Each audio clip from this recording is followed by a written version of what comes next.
Well, hello everybody, and welcome to episode number 3 of my Ask the Statto YouTube videos. I hope you've enjoyed the first two. I thoroughly enjoyed doing them, and it's good that people are messaging and sending their queries through to me to answer. Um, well, we're still in the same situation at the moment while lockdown is still on, but there is some encouraging signs that sports are starting to come through. Maybe a little bit of basketball, golf, tennis, one or two other little recreational sports are starting to happen again. So we just have to see what happens.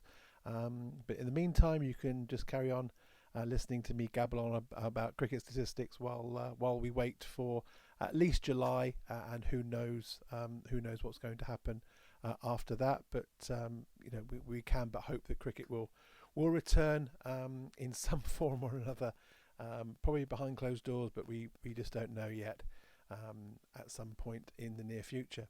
But in the meantime, I will try and keep you entertained once a week or so with answering your cricket statistics questions. And I've got a few today, one or two from people that I know, one or two from the people that I don't. So I shall endeavour to answer them as best I can. I'll start with Amit Bansal, who messaged in the last one, and has sent up a follow up to that one. And hello again, Amit. He's asked. The first question he asked was about W.G. Grace's longest reign as number one in the Test batting rankings. I also gave the figures in the last video of the players who were top of that list. Obviously, Don Bradman being the highest one, but W.G. Grace was on the list, and his longest reign at number one was 557 days, which came from July 1890 through to January 1892. Obviously, not an awful lot of Test cricket was played back in those days, so when you were number one in the world, you kind of stayed there for a bit. It beat his previous record of 529, which he held 10 years previously, September 1880 to February 1882. So his longest reign was 557 days at the top of the Test match rankings. Obviously, they weren't official back then, but we have ways and means these days of working out what the rankings would have been, and that is how long he stayed at the top. Amit's second question was a good one, actually. It was quite interesting, and quite interesting to work it out as well. So, which openers have the biggest average difference between their first and second innings in Test? Obviously, where it mentions first, it's first and second innings in the Test, and second innings, third and fourth innings within the Test match. There's two sets of answers to this question, if you like. The difference between first and second, and the difference between second and first. Obviously, there is slight difference between the two. The way I'll answer this is two parts, or four parts, if you like.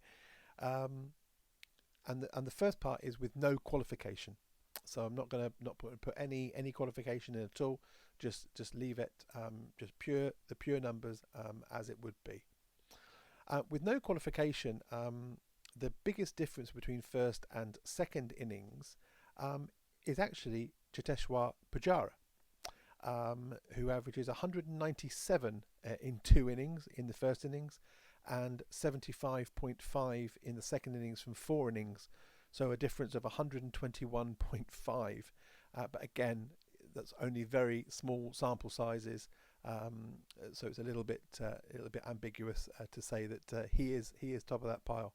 And exactly the same way, the other way around, second innings to first innings, with Usman Khawaja, who averages 65 in the four first innings that he has had, and a ridiculous, in his three second innings, a ridiculous average of 224 for one time out, two not outs, so a difference of 159. So again, I don't think we'd like to say that either Pujara or Khawaja top those particular lists.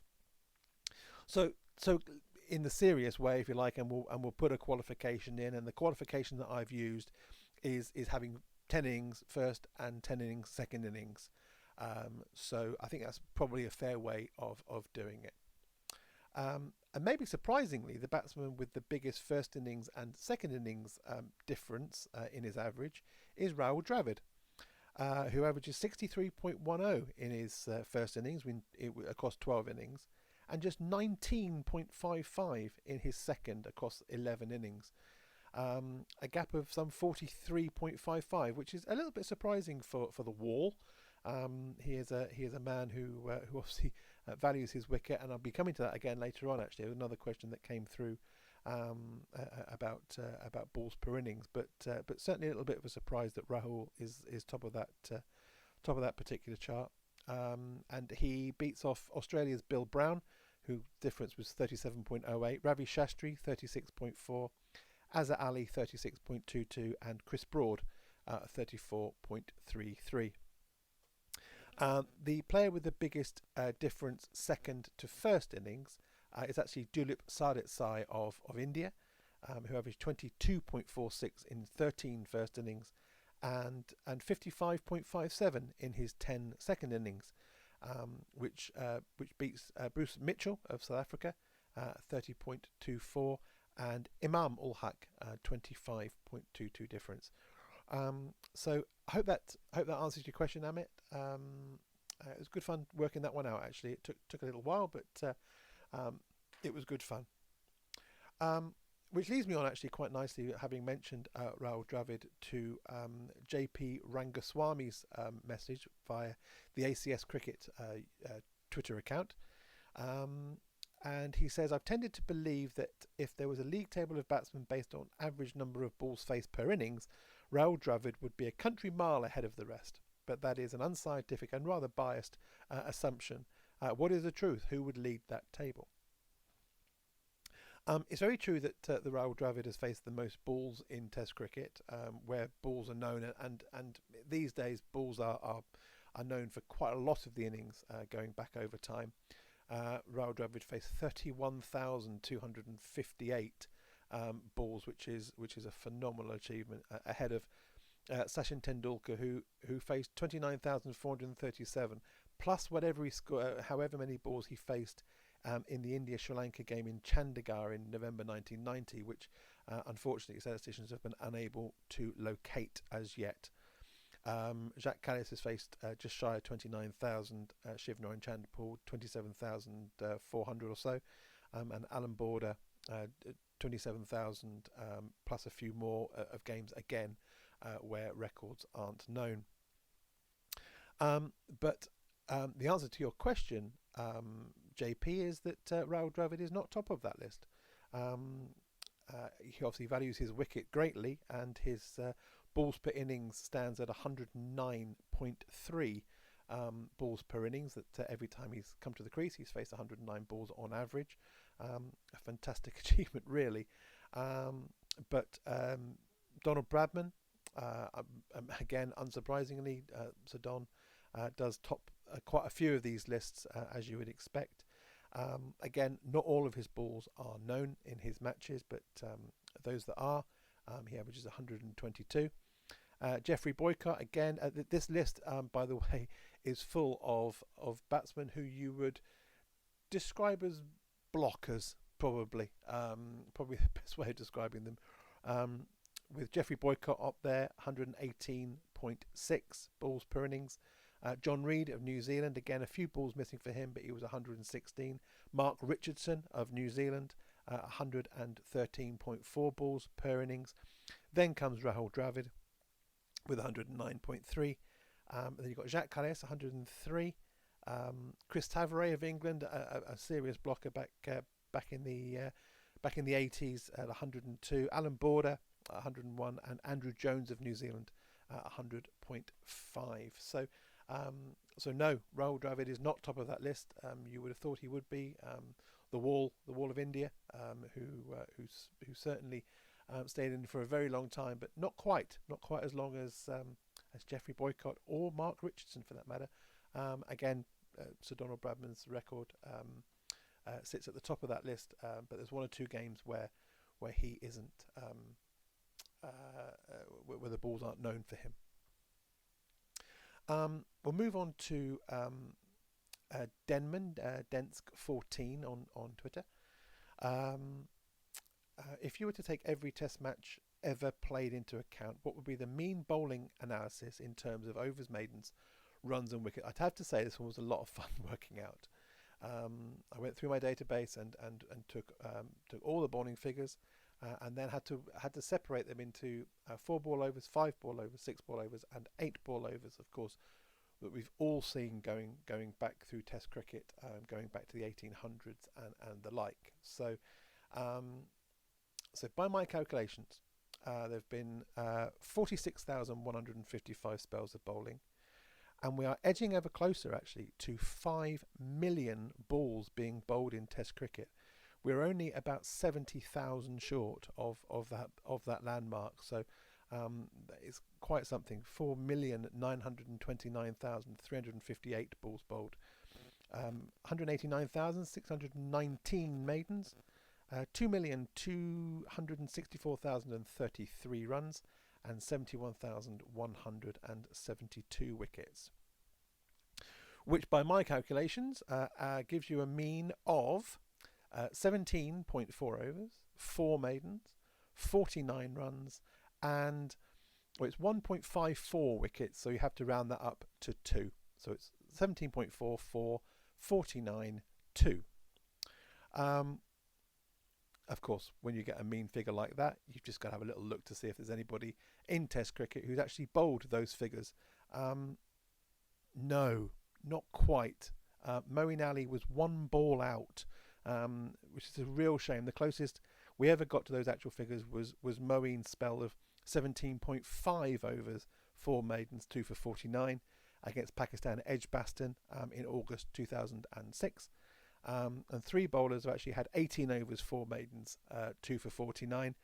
So 2 balls from the mean. Chaminda Vas against Pakistan in Karachi, March 2000. Saklane Mushtaq against Sri Lanka in Peshawar in September 1995. And Bob Crisp for South Africa against England at Trent Bridge back in June 1935. So the mean bowling figures have never actually been bowled. But close, but very, very close from Moeen if he hadn't bowled 1 more ball in that spell. So I hope that's answered that question for you. It was difficult because we had to work out with 4 balls, 5 balls, 6 balls, and 8 balls how many balls were bowled, and I've divided that by 6.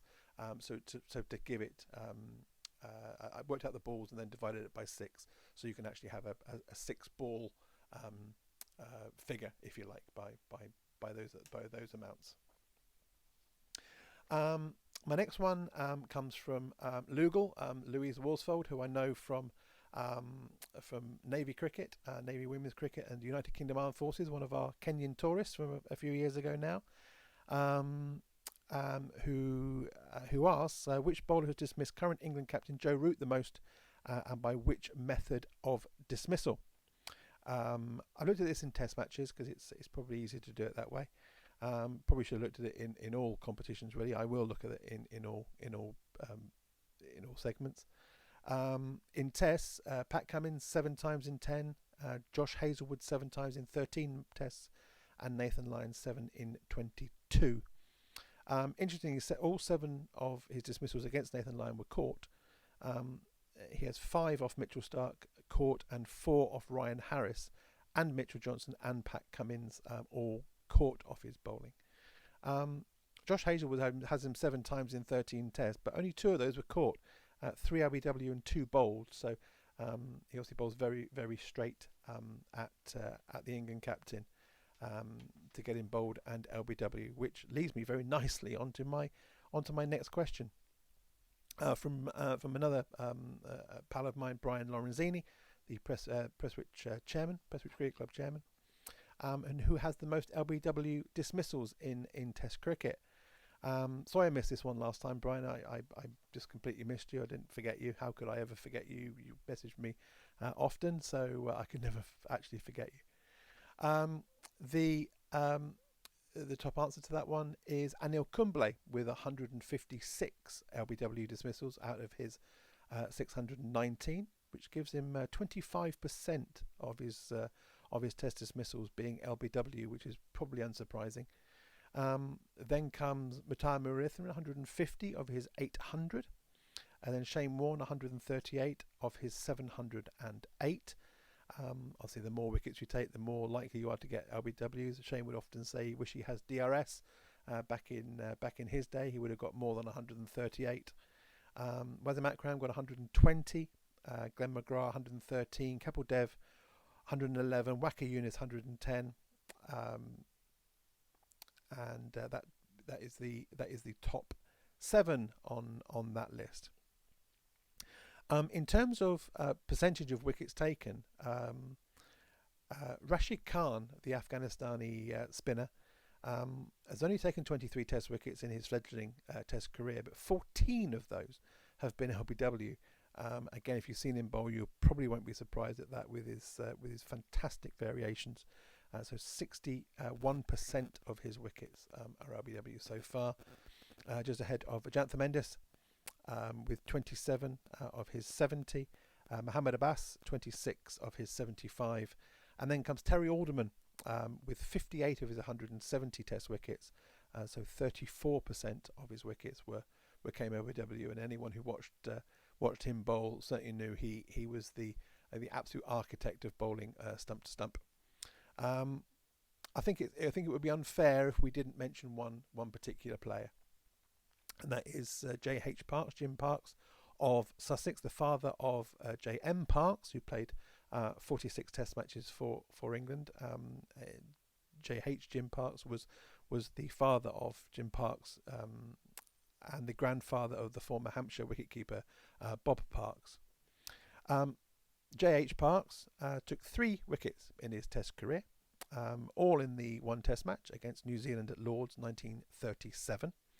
And he dismissed Martin Donnelly, who we mentioned in the last video that we did, and W.M. Wallace in that game, and all 3 of them were LBW.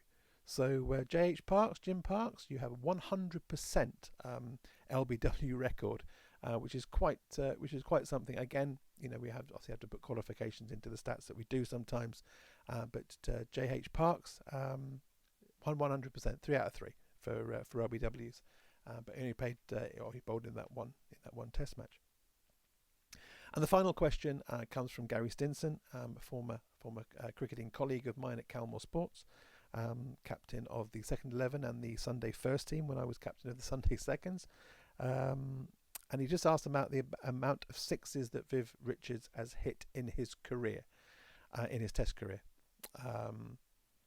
So Viv hit 84 sixes in his Test career in 121 matches, which puts him 8th on the list as it stands, behind Brendan McCullum 107, Adam Gilchrist 100, Chris Gale 98, Jacques Callis 97, Virender Sehwag 91, Brian Lara 88, and Chris Cairns 87.